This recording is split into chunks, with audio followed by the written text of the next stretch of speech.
പ്രിയപ്പെട്ട കുട്ടികളെ, എല്ലാവർക്കും സുഖമാണെന്ന് കരുതുന്നു. ഇന്നത്തെ പുതിയ ക്ലാസ്സിലേക്ക് എല്ലാവർക്കും സ്വാഗതം.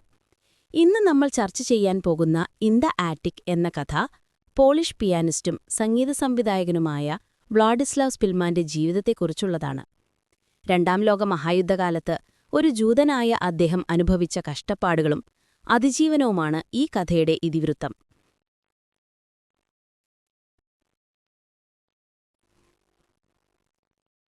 ഈ കഥ ചുരുക്കത്തിൽ ഞാൻ നിങ്ങൾക്ക് പറഞ്ഞുതരാം. രണ്ടാം ലോക മഹായുദ്ധ സമയത്ത് ജൂതനായ വ്ളാഡിസ്ലാവ് സ്പിൽമാൻ നാസിപ്പടയിൽ നിന്ന് രക്ഷപ്പെടാൻ ഒരു ഒഴിഞ്ഞ കെട്ടിടത്തിന്റെ മുകളിലത്തെ നിലയിൽ ഒളിച്ചു താമസിക്കാൻ തീരുമാനിക്കുന്നു. അവിടെ വെച്ച് ഒരു ജർമ്മൻ സൈനിക ഓഫീസറെ അദ്ദേഹം കണ്ടുമുട്ടുന്നു. സ്പിൽമാൻ ഒരു പിയാനിസ്റ്റാണെന്ന് മനസ്സിലാക്കിയ ഓഫീസർ അദ്ദേഹത്തോട് പിയാനോ വായിക്കാൻ ആവശ്യപ്പെടുന്നു. 5 വർഷത്തോളമായി പിയാനോ വായിക്കാതിരുന്നിട്ടും സ്പിൽമാൻ മനോഹരമായി പിയാനോ വായിക്കുന്നു. ഇത് കേട്ട് മനസ്സുമാറിയ ഓഫീസർ സ്പിൽമാന് ഒളിച്ചിരിക്കാനുള്ള സ്ഥലം കാണിച്ചുകൊടുക്കുകയും ആഹാരം എത്തിച്ചു നൽകുകയും ചെയ്യുന്നു. പിന്നീട് ആ ഓഫീസർക്ക് സ്ഥലം മാറ്റം കിട്ടുന്നു. പോകുന്നതിനു മുൻപ് അദ്ദേഹം സ്പിൽമാന് അതിശൈത്യത്തെ അതിജീവിക്കാനൊരു പുതപ്പും ജർമ്മൻ സൈനിക യൂണിഫോം ധരിക്കാനുള്ള നിർദ്ദേശവും നൽകുന്നു. ഒടുവിൽ പോളിഷ് സൈന്യം നഗരം തിരിച്ചുപിടിക്കുന്നു. ജർമ്മൻ സൈനികരുടെ വേഷത്തിൽ ഒരു ജൂതൻ ഒളിച്ചിരിക്കുന്നുണ്ടെന്ന് കരുതി പോളിഷ് സൈന്യം അദ്ദേഹത്തിനു നേരെ വെടിയുതിർക്കുന്നു. പിന്നീട് പോളിഷ് സൈനികർ അദ്ദേഹത്തിന്റെ അവസ്ഥ മനസ്സിലാക്കി സുരക്ഷിതമായ സ്ഥലത്തേക്ക് മാറ്റുന്നു. ഈ കഥയിലൂടെ സ്നേഹം, ദയ, സഹാനുഭൂതി എന്നിവ ഏതൊരവസ്ഥയിലും ലോകമഹായുദ്ധത്തിൽ പോലും നിലനിൽക്കുമെന്നാണ് എഴുത്തുകാരൻ കാണിച്ചു തരുന്നത്.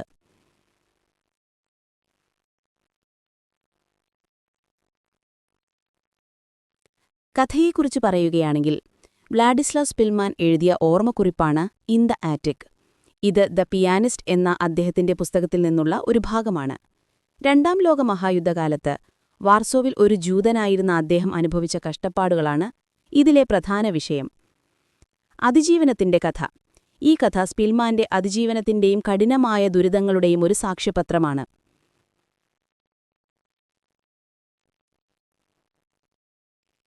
പോളിഷ് റേഡിയോയിലെ പിയാനിസ്റ്റും സംഗീത സംവിധായകനുമായിരുന്ന അദ്ദേഹത്തിന് യൂറോപ്പിൽ മുഴുവൻ ജൂതർക്ക് നേരെ നടക്കുന്ന കൂട്ടക്കൊലയിൽ നിന്ന് രക്ഷപ്പെടാൻ വേണ്ടി ഒളിച്ചു താമസിക്കേണ്ടതായി വന്നു.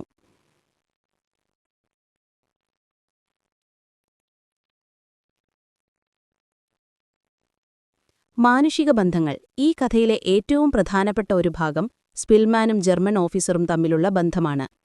യുദ്ധത്തിന്റെ ഭീകരതയിലും മനുഷ്യത്വം നിലനിർത്താൻ സാധിക്കുമെന്നാണ് ഈ കഥ കാണിച്ചു തരുന്നത്.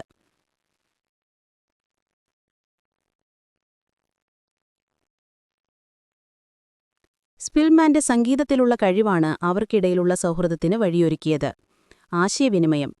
കഥയുടെ അവസാനം തന്റെ ജീവൻ രക്ഷിച്ച ആ ജർമ്മൻ ഓഫീസർക്ക് ഭാവിയിൽ ഏതെങ്കിലും തരത്തിലുള്ള സഹായം ആവശ്യമുണ്ടെങ്കിൽ തന്റെ പേര് ഓർമ്മിക്കാൻ സ്പിൽമാൻ പറയുന്നുണ്ട്.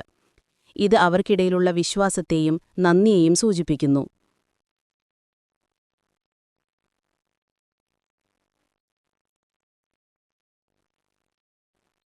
ഈ കഥയിലൂടെ എഴുത്തുകാരൻ ലോകത്ത് നടക്കുന്ന കൂട്ടക്കൊലകളെയും മനുഷ്യന്റെ ക്രൂരതകളെയും തുറന്നുകാട്ടുന്നു. കൂടാതെ സ്പിൽമാനെ സഹായിച്ച ആ ജർമ്മൻ ഓഫീസർ താൻ ജർമ്മൻകാരനാണെന്ന് പറയുന്നതിൽ ലജ്ജിക്കുന്നുണ്ട്.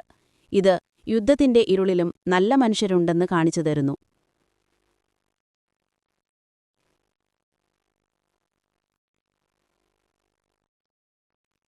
ഇനി നമുക്ക് എഴുത്തുകാരനെക്കുറിച്ച് കുറച്ച് മനസ്സിലാക്കാം. Wladyslaw Spillman 1911 polish പിയാനിസ്റ്റും classical കമ്പോസറുമായിരുന്നു.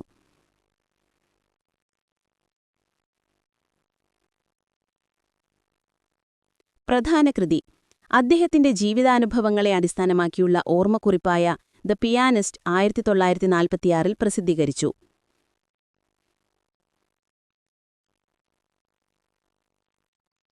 ചലച്ചിത്രം. 2002 റോമൻ പോലാൻസ്കി ഈ പുസ്തകത്തെ അടിസ്ഥാനമാക്കിയൊരു സിനിമ നിർമ്മിച്ചു. ഈ ചിത്രം ആ വർഷത്തെ ഓസ്കാർ അവാർഡ് ഉൾപ്പെടെ നിരവധി അന്താരാഷ്ട്ര പുരസ്കാരങ്ങൾ നേടിയിരുന്നു.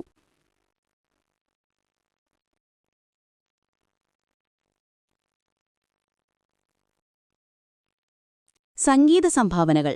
സ്പിൽമാൻ 500-ലധികം സംഗീതരചനകൾക്ക് രൂപം നൽകിയിട്ടുണ്ട്. ഇതിൽ പിയാനോ കഷ്ണങ്ങൾ, സംഗീതങ്ങൾ, സിനിമാ സംഗീതം എന്നിവ ഉൾപ്പെടുന്നു.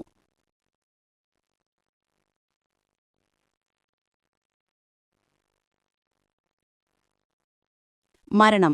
രണ്ടാം ലോകമഹായുദ്ധത്തിൽ സ്പിൽമാനെ രക്ഷിച്ച ഓഫീസറായ വിൽ ഹോസൻഫെൽഡ് സോവിയറ്റ് ജയിലിൽ 1952 മരിച്ചു. ഈ കഥയിലെ ഏറ്റവും പ്രധാനപ്പെട്ട ആശയം മനുഷ്യത്വമാണ്.